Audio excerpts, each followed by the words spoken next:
और पूरे चुनाव में जो दिखा ज़बरदस्त इस बार लोगों का रिस्पांस, लोगों में भारी गुस्सा है, सरकार को बदलने की चाहत है, सत्ता विरोधी लहर है।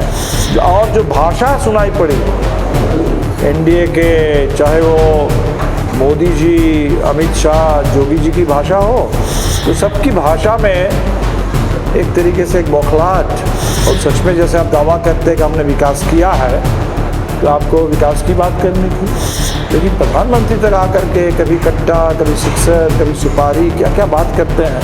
नमस्कार, आप लाइव सिटीज देख रहे हैं, आपके साथ मैं हूं वसीम खान। देखिए, बिहार विधानसभा चुनाव और आज दूसरे चरण का मतदान हो रहा है।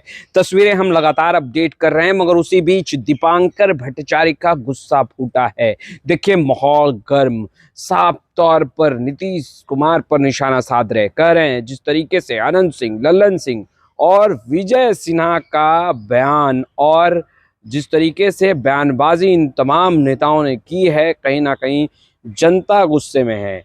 देखिए, जिस तरीके से इन लोग सरकार में रहे, इन्हें चुनाव में जो इन लोगों ने काम किया था सत्ता में रहते हुए, उनका हिसाब देना था, मगर यह तो जनता से ही उलझ गए। और परिणाम स्वरूप देखिए, महागठबंधन की सरकार बनेगी, वह भी बहुमत से सरकार बनेगी।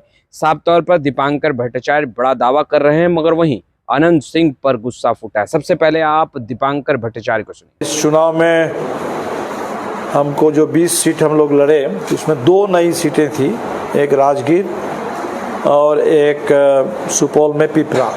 तो हमने शुरुआत की थी राजगीर से करके, और पूरे चुनाव में जो दिखा ज़बरदस्त इस बार लोगों का रिस्पांस, खासकर नौजवान, और जो बहुत कुछ लोग हल्ला कर रहे हैं कि महिलाएं जो है 10,000 रुपये से एकदम इतने खुश हो गई। ऐसा कुछ भी नहीं है, ऐसा कुछ भी नहीं है। महिलाओं की नाराज़गी, उनका गुस्सा अपनी जगह पर है।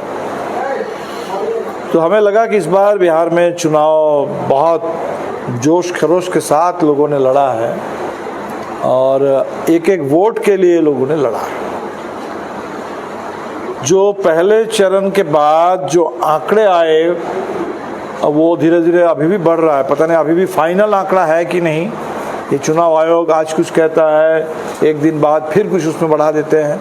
तो अभी आया है 65.08। तो 65.08 बिहार के लिए तो बहुत ऐतिहासिक है, बड़ा है। तो इसको लेकर के काफ़ी लोग सोच रहे हैं कि भाई 65.08 कैसे हो गया। तो हमें जो समझ में आया, एक तो लोगों में भारी गुस्सा है, सरकार को बदलने की चाहत है, सत्ता विरोधी लहर है। तो जब जब चुनाव में सत्ता विरोधी लहर चलती है, लोग बदलाव चाहते हैं, तो उसका रिफ्लेक्शन आपको वोटों में दिखता है, उसकी संख्या में। तो एक तो पोलिंग परसेंटेज ज़्यादा होने का सबसे बड़ा कारण मुझे लगता है कि ये है। दूसरा जो हमने देखा कि एसआईआर ने एक काम किया कि वोट के मामले में लोगों की जो पूरी जागरूकता है उसको बढ़ा दिया। कि अब लोगों को लग रहा है कि ये जो वोट हमारा अधिकार है, जिसको छीनने की साजिश हो रही है, हमें हर कीमत पर इसकी रक्षा करनी चाहिए। और इसलिए वोट डालने के लिए गरीबों में, प्रवासी मजदूरों में, मुस्लिम समाज में काफ़ी हमने देखा कि लोग इस वोट को, ताकि वो बर्बाद ना हो और उस वोट को छीनने का कोई मौका ना मिले, तो ये लोगों में एक ज़बरदस्त जागरूकता दिखी। हालांकि फिर भी ये भी आपने देखा होगा कि कई लोग जो है वोट डालने गए और जा करके देख रहे हैं कि वोटर लिस्ट में नाम नहीं है।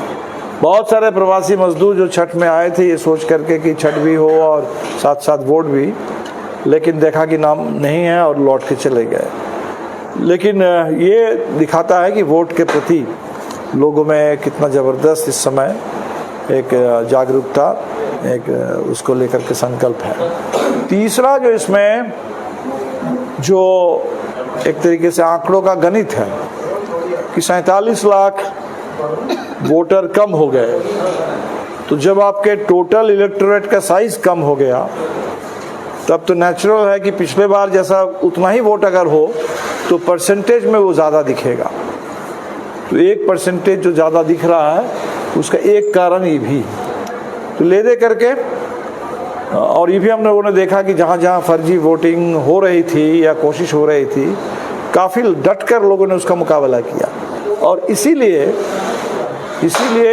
आपको चुनाव में कई जगह तनाव दिखा, कई जगह मतदाताओं के ऊपर हमले, कैंडिडेट्स के ऊपर हमले दिखे, और जो भाषा सुनाई पड़ी एनडीए के, चाहे वो मोदी जी, अमित शाह, जोगी जी की भाषा हो या ललन सिंह, विजय सिन्हा, आनंद सिंह जैसे लोगों की भाषा हो, तो सबकी भाषा में एक तरीके से एक बौखलाहट, लोगों को धमकी देने की कोशिश, बिजली काट देंगे, घर से निकलने नहीं देंगे, राशन रोक देंगे। तो ये बातें क्यों? आराम से 20 साल से आप सत्ता में थे, आपको तो 20 साल के कामकाज के ऊपर ही वोट मांगना था। और सच में जैसे आप दावा करते कि हमने विकास किया है, तो आपको विकास की बात करनी थी। लेकिन प्रधानमंत्री तक आकर के कभी कट्टा, कभी सिक्सर, कभी सुपारी, क्या क्या बात करते हैं। लग रहा है कि एकदम अंडरवर्ल्ड की भाषा। तो अंडरवर्ल्ड की भाषा में नेता बात करे, वो भी देश के प्रधानमंत्री बात करें, देश के गृह मंत्री बात करें, ये तो देश के लिए खतरनाक संकेत है। तो हमें लगता है कि बिहार ने सब कुछ देखा है, ये पब्लिक है, सब जानती है, और इसलिए चुनाव बिल्कुल बिहार के लोग जगे हुए हैं, सोए हुए नहीं हैं। जगे हुए लोग पूरे देश को जगाने के लिए जनादेश ठीक से आएगा, ये तो उम्मीद है। बाकी दिव्या जी खुद चुनाव लड़ी है, मीना जी चुनाव में पूरे बिहार में रही है। तो आपने सुना दीपांकर भट्टाचार्य को किस तरीके से ग्रसते हुए नजर आ रहे हैं, कहते नजर आ रहे हैं कि विगत 20 सालों से एनडीए की सरकार बिहार में रही और जनता के बीच इन्हें हिसाब देना था, मगर यह हिसाब दे नहीं पाए। और बड़े बड़े नेताओं का, आनंद सिंह की बात करें, ललन सिंह की बात करें, विजय सिन्हा की बात करें, जिस तरीके से इन तमाम नेताओं का बयान निकलकर सामने आया, कहीं ना कहीं जनता गुस्से में है और महागठबंधन आगे बढ़ता दिखाई दे रहा है। जनता का भी भरपूर साथ मिल रहा है, बड़ा दावा करते दिखाई दे रहे हैं। फिलहाल हम तमाम तस्वीरें लगातार अपडेट कर रहे हैं।